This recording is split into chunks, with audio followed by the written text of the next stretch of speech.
అమ్మలు అందరూ ఇట్లనే ఉంటారు అనుకుంటా. పిల్లలకి కావాల్సిన నీడ్స్ తీసుకుంటా, పిల్లలకు కావాల్సినవి చూసుకుంటా, వాళ్ళకి ఏది కావాలో వాళ్ళే మర్చిపోతారు. మా మమ్మీకి ఈ గుడికి వెళ్ళాలని చాలా రోజుల నుంచి ఉన్నా కూడా ఎన్నిసార్లు ప్లాన్ చేసుకున్నా ఫ్లాప్ అయింది. ఏ గుడి అనుకుంటున్నారా? మా మమ్మీ పుట్టిన ఊరికి తీసుకొని వెళ్ళిన శివాలయంకి అని చెప్పినా కదా. సో స్వర్ణగిరి కూడా అక్కడనే, యాదగిరిగుట్ట మమ్మీ వాళ్ళది, భువనగిరి అనమాట.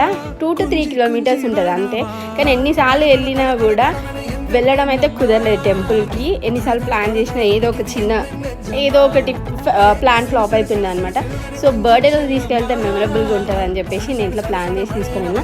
నేను చేసిన మిస్టేక్ మాత్రం మీరు చేయకండి. ఎండ టైంలో అస్సలు వెళ్ళకండి. ఈ 2 months ఫుల్ ఎండలు ఉంటాయి కాబట్టి మార్నింగ్ కానీ ఈవినింగ్ కానీ ప్రిఫర్ చేయండి. కానీ ఈవినింగ్ బీభత్సమైన క్రౌడ్ ఉంటుంది. చూసుకొని ప్లాన్ చేసుకొని వెళ్ళండి. నా వీడియో నచ్చినట్టయితే ఒక లైక్ చేయండి. మీ అందరి కోసం మరిన్ని యూస్ఫుల్ కంటెంట్స్ మీ అందరి ముందుకు వచ్చేస్తాను. Bye guys, thank you so much for watching.